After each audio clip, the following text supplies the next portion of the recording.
বিকেলের স্ন্যাক্স বা বাচ্চাদের টিফিনে যদি থাকে এমন গরম গরম আর মুচমুচে চিকেন নাগেটস, তাহলে তো আর কিছু লাগেই না। আজ আমি তোমাদের দেখাবো একদম দোকানের মতো ক্রিস্পি চিকেন নাগেটস তৈরি সহজ উপায়। চলো শুরু করি। প্রথমে একটা মিক্সার জারে বোনলেস চিকেন নিয়ে নিচ্ছি। এরপর এতে দিচ্ছি স্বাদ মতন লবণ, গোলমরিচ গুঁড়ো, সামান্য গরম মশলার গুঁড়ো, অরেগানো আর চিলি ফ্লেক্স। এরপর দিচ্ছি ব্রেড ক্রাম্বস এবং একটি ডিম। সবশেষে এর স্বাদ বাড়াতে দিচ্ছি পেঁয়াজ, রসুন, কাঁচা লঙ্কা, ধনেপাতা, মিশ্রি আর লেবুর রস। সবকিছু একসাথে ভালো করে ব্লেন্ড করে একটা মিশ্রণ পেস্ট তৈরি করে নেব। হাতে সামান্য তেল মেখে মিশ্রণটি থেকে ছোট ছোট অংশ নিয়ে নাগেটসের সুন্দর চারকোনা শেপ দিয়ে নিতে হবে।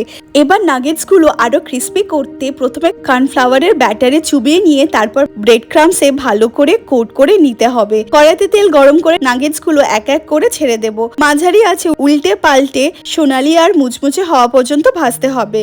সো তৈরি হয়ে গেল আমাদের দারুণ স্বাদের ক্রিস্পি চিকেন নাগেটস। একটু পেঁয়াজ আর গ্রিন চাটনি দিয়ে পরিবেশন করো। বাড়িতে অবশ্যই ট্রাই করো আর কেমন লাগলো জানিও। তো ফ্রেন্ডস, দেখা হচ্ছে পরের ব্লগে। বাই।